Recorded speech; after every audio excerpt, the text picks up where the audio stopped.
Tahukah anda, Malaysia sebenarnya pernah berdepan konflik bersenjata selama lebih 40 tahun? Semuanya bermula pada tahun 1948 apabila ancaman komunis mula merebak di tanah Melayu. Ketika itu, pentadbiran British mengisytiharkan darurat untuk menentang Parti Komunis Melaya.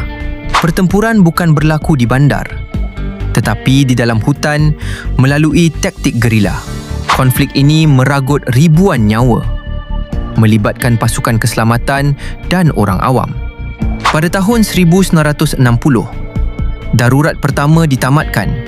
Namun, ancaman bersenjata masih belum berakhir. Menjelang 1968, konflik kembali memuncak dalam gelombang pemberontakan kedua. Selama bertahun-tahun, pertempuran terus berlaku dalam diam, jauh di pedalaman. Hanya pada tahun 1989, perjanjian damai di Meterai di Hat Yai. Selepas lebih 4 dekad, konflik ini akhirnya berakhir dan menjadi salah satu bab paling panjang dalam sejarah Malaysia.